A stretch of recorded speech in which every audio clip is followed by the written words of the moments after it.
What's on your mind, Ingrid? Actually, if it's something troublesome, can it wait a bit? I am positively exhausted today, so I was gonna turn in early. Don't you try to stop me, you hear? The sun just barely dipped below the horizon, yet you're already preparing for bed? Rising with the dawn and setting with the sun. Isn't that how a life is meant to be lived? I'm almost certain you have never been awake at sunrise, Claude. And how would you know that? You haven't been peeking into my room every morning, right? I'll have you know I like to rise early for my daily meditation. Uh-huh, sure. And I've decided to quit my pursuit of knighthood. At least try to make your excuses more believable. And that yawn just now. You didn't even bother covering your gaping mouth. One would never know you're of noble birth with how you conduct yourself. You need to relax, Ingrid. Deep breaths, okay? A yawn can't hurt, I swear it. Really, you'd better get a hold on that attitude of yours. Otherwise, that pretty face is gonna get all twisted up with angry lines. Guys don't like gals who are always griping at them. Try a smile every now and then. Here, let's practice. On 3. 1, 2, 3. You're actually telling me to smile more, aren't you? How common? Since you're so insistent upon telling me what my face should be doing, perhaps my blade can restructure your face with a more permanent smile. All jokes aside, are you not house leader? As a leader, you should set a shining example. A position such as yours comes with responsibilities. See that you consider them more carefully in the future. Ish.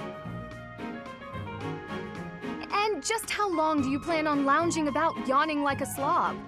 At least lounge in your own quarters. Okay. Honestly, some people. Wow, somebody needs to teach that girl to lighten up. Ingrid, hello. Yes, Claude? Listen, I know you and I don't always get along. I just wanted to say that I'm sorry if my way of being is upsetting to you.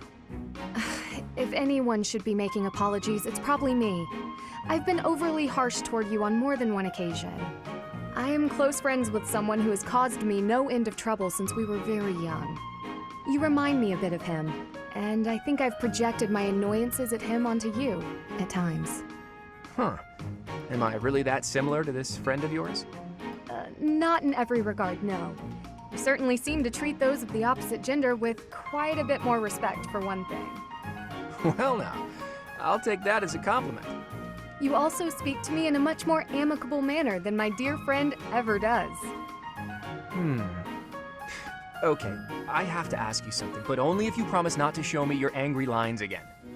Doesn't that straight-laced personality of yours make life harder than it needs to be? I feel like there are plenty of people who'd like to get to know you better, but who are scared off by your, well, intense attitude. Oh, really? Really.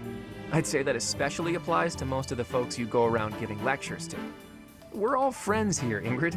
We all trust each other with our very lives on the battlefield. Shouldn't we try to accept each other? You have a point. I sure do. Besides, with a cute face like yours, I bet you could win anyone over if you just threw out a smile now and then. I've got better things to concern myself with. In any case, you speak as though you know so much about wooing the masses. But I would wager that many of our classmates find it difficult to trust one as slovenly as yourself. Oh, another lecture. I see you took my words to heart. Look, let's just call a truce, shall we? How about we agree that we could both learn something from our chat today? If you'll make an effort to smile more, I'll try my best to set a better example for everyone. That seems like an unreasonable thing to ask of you. I wonder if you're capable of such a thing. And it's perhaps equally wild to ask an ice block like you to melt. But let's give it a try. What do you say? I suppose it's only virtuous to ask as much of myself as I'm asking of you. Very well. I accept your challenge. Ah, hello, Ingrid. A good day to you. Well, hello there. If it isn't Claude, always a pleasure. You put in a fine performance in training today. I must redouble my own efforts. That's kind of you to say. By the by, do you have a moment to spare? I have been meaning to ask for your input on some new strategies.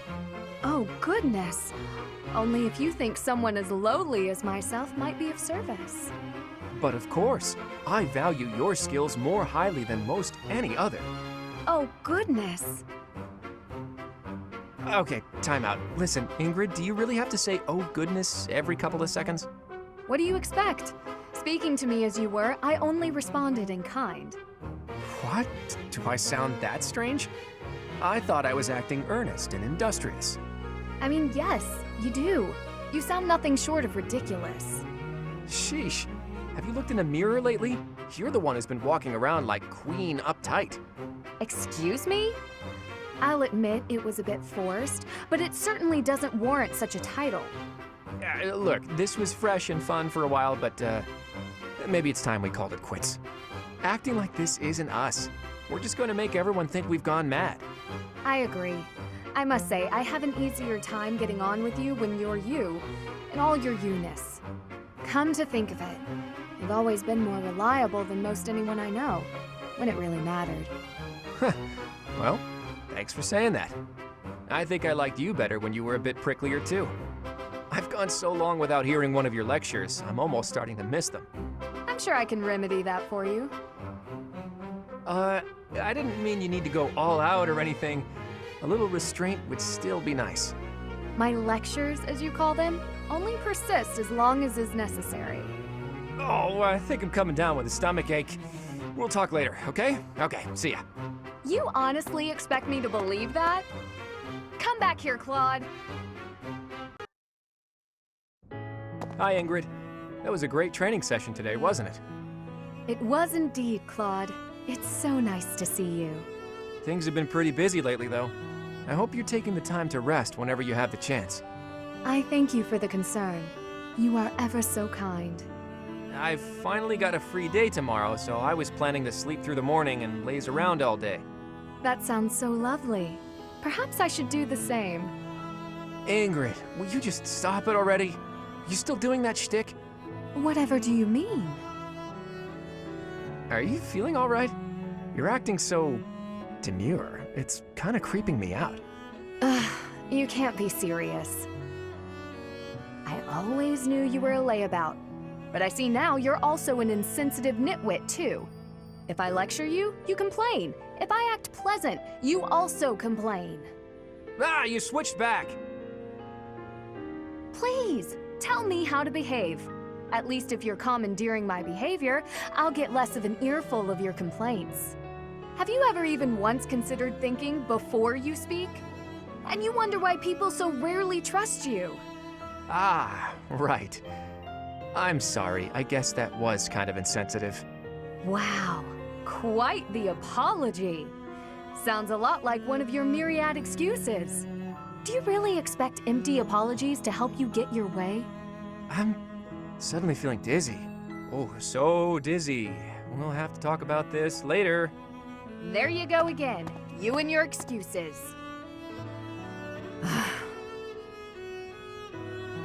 I thought if I made extra efforts to be pleasant, he and I might finally interact without bickering.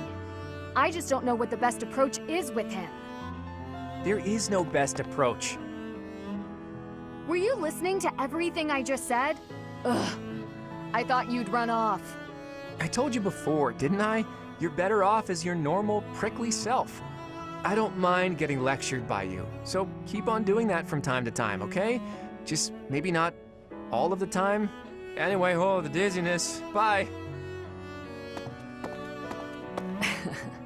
As if an occasional lecture could ever cut it.